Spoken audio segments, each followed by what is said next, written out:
Hi friends, welcome back to my channel. My name's Jack, this is Jthbooks, and it is time for the mid-year freak out tag. Apparently that was very difficult for me to say. So yes, it is time for the mid-year freak out tag. This is a video, well, it's sort of like a booktube staple really, and I think it's just a sort of a fun little way to check in and see how the reading's going this year, and if there's any new favourites or some disappointments or things like that. It compiles of 13 questions. I have to look down there because that's where my questions are, because I don't know them. I don't know them off the top of my head. Of course, I'll link the original creators down below and the questions. Maybe not the questions. I'll see if I can be bothered, but I'll try. I'll try. You never know with me. Never know. Who knows what mood I'll be in. But yeah, it's just a little fun way to check in and see how the reading year is going, and you know what's coming up. It's just a bit of fun. It's just a bit of fun. We've got to have some fun sometimes. Trust me. Trust me. We need to have some fun sometimes. So shall we just start with these 13 questions, which is such an unlucky number. It makes me feel a bit. But I will have to go for it. Right, the first question is the best book you've read so far this year. Of course, I'm going to give you two. I'm going to give you two. That's just who I am. It's just who I am. It's just how I roll these days. Now, I just feel one I've sort of read, and you'll know about, one I've read really recently, and I would like to talk about it. So first up, of course, is Nova Scotia House by Charlie Porter. I adore this novel. This is about a young man named Johnny who, well, a middle-aged man, shall I say, looking back on his life after his partner Jerry has died of AIDS. And it's so beautiful and so moving, and a real sort of look at community and gentrification and desire and love. And I just found it really, really moving and beautiful, and I loved it. I just loved it. I think it's a masterpiece. I've said it so many times on this channel, but yeah, I absolutely adored this book. So 2026 is also my year of non-fiction. I'm really, really getting back into non-fiction, which I'm really, really pleased about. And I'm also loving history at the minute. So history, non-fiction, they just go together. And when you add queerness into it, it's my cup of tea. It's my bread and butter. So I have to talk about Queen James, The Life and Loves of Britain's First King. I adored this book. I read it slowly. Don't get me wrong. I read it over sort of like 20 days. It took me a while to read, but I was just savouring it. I love to read about James's life and his loves, like it says there. But no, I really enjoyed it. I loved to read about how these men were treated in the time and how queerness and homosexuality was viewed in the time. I thought it was really interesting. I really actually enjoyed learning about his life and his reign. And look, I'm no royalist. I'm no royalist. Give me the royals now. Couldn't care less. But old royals, yeah, fine. I'm in it, okay? I really, really loved this. And the next time I go to London, I am going to know the place where King James met his first male lover. So, I'll be there. I'm so excited. I'm so excited to go. Question number 2 is the best sequel you've read this year. Now, I haven't read many sequels, but I was like, I haven't read any. Because as we know, I'm not really a series boy not a finisher of series or anything like that. But I actually have read a sequel, and it was Fence Volume 5, Rise. And yes, dropped it in the bath, need a new copy because it's ruined.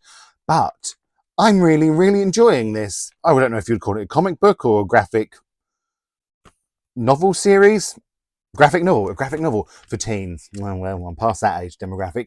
But I'm really, really enjoying this. This is about these two fencers who, one is sort of up and coming and has sort of natural ability but isn't that great, and he sort of is a roommate with one of the best in the biz, and it's about them slowly forming a friendship, which I assume is going to turn... Did you hear my voice then? Maybe I am a teenager. Which I assume is going to turn into a romance. But volume 5, there's no hint of it yet. But there's a couple more volumes for me to get. Really, I really enjoyed this. I really, really enjoyed this series. I am gutted I dropped in the bath because I bought this cheap on Vinted. Or maybe I'll have a look at Vinted again. Yeah, anyway, I'm rambling. But yeah, really am enjoying this series. Question number 3 is a new release you haven't read yet, but want to. Now, should I just chuck my whole TBR at you? No, but I have actually managed to pick one, and I am going for Minor Black Figures by Brandon Taylor. Now, this was actually released on my birthday, so I feel like I should have read it by now, but I haven't. All I know is this is about a priest and a painter and a genuinely swoony summer romance set in New York.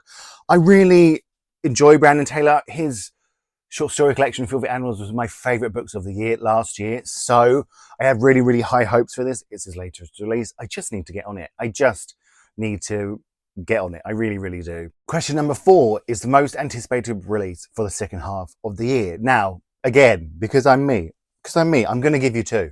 I am going to give you 2, and I'm lucky enough to own them both here. They both come out in September. We have Big Man by Dean Atter. Now, I'm a huge Dean Atter fan. I've read everything he's done so far.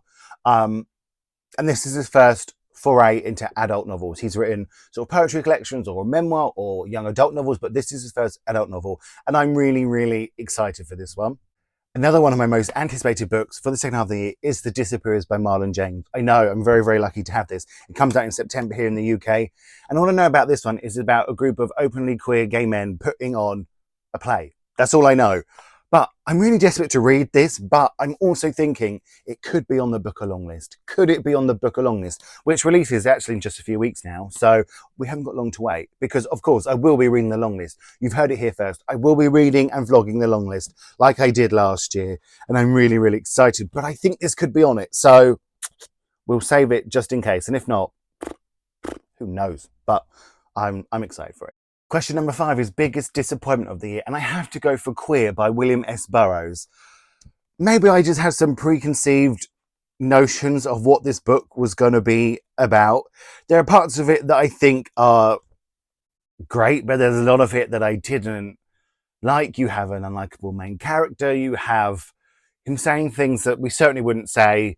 In this climate, there's some sort of quite dodgy things. But yeah, maybe I just had a few preconceived notions of what this novel was going to be. I only read it because I want to watch the film. And so I am going to give the film a try and see what that takes from the novel. But yeah, it was a bit of a disappointment. I thought it was going to be sort of a queer classic I loved, but unfortunately it wasn't. Question number 6 is biggest surprise of the year, and I have to go for The Director by Daniel Kelman, translated by Ross Benjamin. There's a hair in it. There's a hair in it. Yeah, this sort of confirmed my inkling I've had about myself that I love a war book. I love a war book. I love a book sort of set World War II, World War One. I wish I didn't, but I do. But I do. And this is a book that sort of really struck me. I think it's a really unique, interesting way of looking at World War II, and I've never read it from that sort of storyline before. And like I've said in many videos, this book had a moment that made my stomach drop. So this was a huge surprise for me and how it's one of my favourite books of the year. Question number 7 is favourite new author. So it can either be a debut author that you've not read before or a new to you one. So they've released a book, not necessarily this year, but you read it for the first time this year. And I have found one, and I'm really, really pleased about it. And it is Yaa Gyasi. I loved Homegoing. I absolutely adored this book. I think she is such a great novelist. There's no doubt in my mind. She's such a great novelist. And I was just like having a look at the picture in the back. I hadn't looked at her. Yeah, just loved every chapter of this. So cleverly crafted. Loved the way she ended it. Just thought it was brilliant. And I have another book of hers to read, and I'm really, really excited to read it. I know it's very different to this one, but I trust her writing and her craftsmanship. So just, I loved it. I loved it, and I'm so excited to continue reading her work. Question number 8 and question number 9 are newest fictional crush and newest favourite character. I'm not answering those.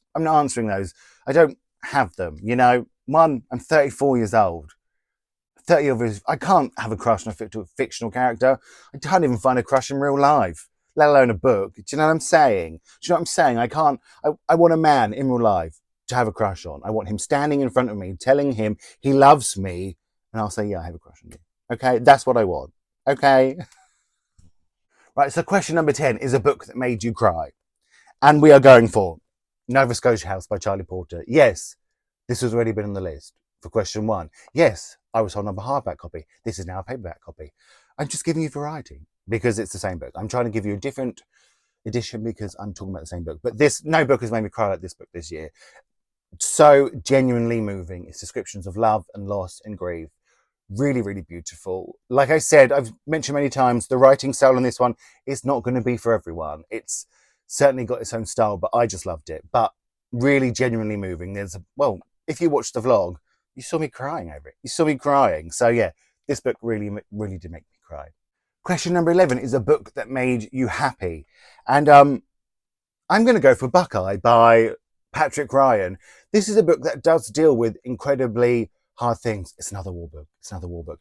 But it does deal with incredibly hard things. But this book somehow really sort of oozes humanity and it oozes charm. And I think I left the book with a smile on my face. I left the book sort of feeling like, oh yeah, I love reading. And it just made me sort of appreciate humanity. So yeah, this made me happy, even though, like I said, it really does deal with some horrendous things, grief and loss and shell shock and affairs and all things like that. But I don't know why, it just made me happy. That makes me sound like a terrible person, but it did. It's just got a charm to it. It really has. Lastly, question number 12. Well, there's 13 questions, isn't there? But I've skipped one because it's the most beautiful book you've sort of acquired this year. And I just, what?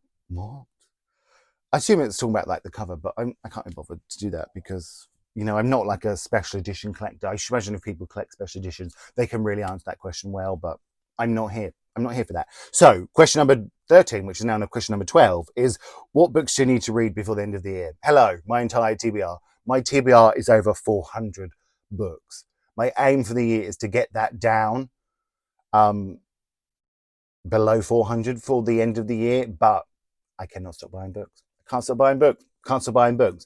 So for that, you have over 400 books. Like, I need to get my TBR below 400 by the end of 2026. That is my mission. It's not going well, but it's what I'm trying to do. So there we go. Books only before the end of the year, my entire 400 book plus TBR.